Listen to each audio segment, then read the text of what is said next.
खबरों पर काम कर।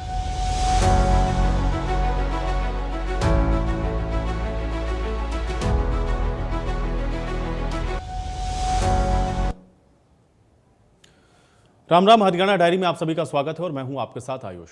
चंडीगढ़ में नायब सिंह सैनी की अध्यक्षता में हरियाणा कैबिनेट की अहम मीटिंग हुई। सीएम नायब सिंह सैनी ने 6.30 घंटे तक चली मंत्रिमंडल की इस बैठक के बाद ये बताया कि इस मुद्दे पर प्रस्ताव रखा गया, लेकिन अब इस पर दोबारा सरकार समीक्षा करेगी। नायब सिंह सैनी ने यह भी बताया कि इस बैठक में करीब 31 एजेंडे रखे गए, जिसमें 18 एजेंडे पर मुहर लगी। सीएम सैनी ने यह भी कहा, मंत्रिमंडल ने पंजाब न्यायालय अधिनियम 1918 की धारा 30 में संशोधन को मंजूरी दी। संशोधन का उद्देश्य कानूनी अस्पष्टता को दूर करना, केंद्रीय कानून से तालमेल को स्थापित करना है। सुप्रीम कोर्ट के द्वारा दिए गए निर्देश के अनुसार हरियाणा सुपीरियर जुडिशियल सेवा नियम 2007 में संशोधन को मंजूरी दी गई। नायब सिंह सैनी ने यह भी बताया कि हमारी सरकार प्रदेश के नागरिकों को बेहतर स्वास्थ्य सुविधाएं उपलब्ध करवाने के लिए लगातार कार्य कर रही है। इसी दिशा में स्वास्थ्य सेवा वितरण में और अधिक सुधार लाने के लिए सरकार ने फार्मेसी अधिकारियों की भर्ती के नियम में ढील देने का निर्णय किया है। सीएम सैनी ने बताया कि इसके अलावा भी मंत्रिमंडल ने एक और महत्वपूर्ण निर्णय किया है।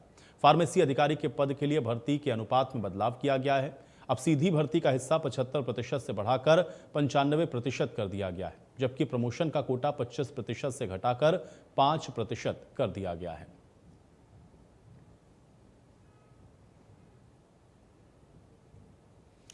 तो हरियाणा कैबिनेट के फैसले, सुपीरियर जुडिशियल सेवा रूल्स में बदलाव,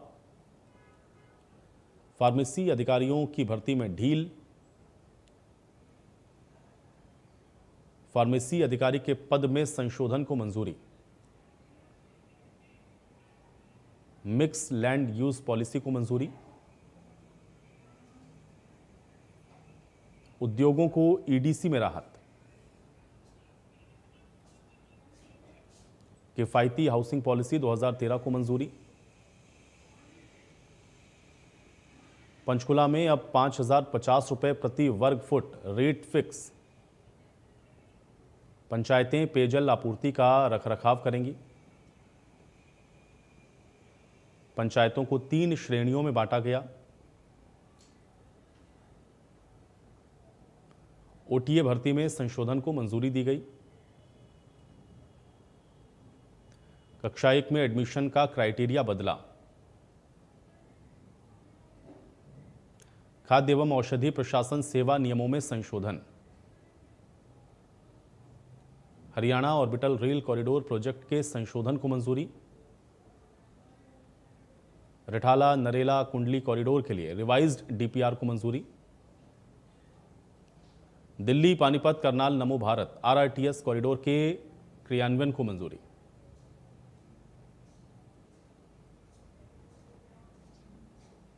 हरियाणा सुपीरियर जुडिशियल सेवा नियम में संशोधन, जो सुप्रीम कोर्ट ने जो आदेश दिए थे उनके निर्देशानुसार इस जुडिशियल सेवा नियम 2007 में संशोधन को मंजूरी आज कैबिनेट द्वारा दी गई है। इसमें अलग अलग भर्ती चैनलों से आने वाले उम्मीदवारों के लिए अनुभव, आयु और योग्यता, सेवा से जुड़े प्रावधानों का रेशनलाइजेशन किया गया और इसके अलावा वरिष्ठता और रोस्टर प्रबंधन के नियमों में भी बदलाव किए गए। इनका उद्देश्य हायर जुडिशियल कैडर में भर्ती और सर्विस की शर्तों में पारदर्शिता और दक्षता को मजबूत करना है। मेरिट कम सीनियरिटी के जरिए प्रमोशन के लिए मौजूदा कोटा जो 65% से उसे कम करके 50% कर दिया गया है। आज हमारी सरकार ने प्रदेश के नागरिकों के बेहतर स्वास्थ्य सुविधाएं उपलब्ध कराने के लिए लगातार कार्य कर रहे।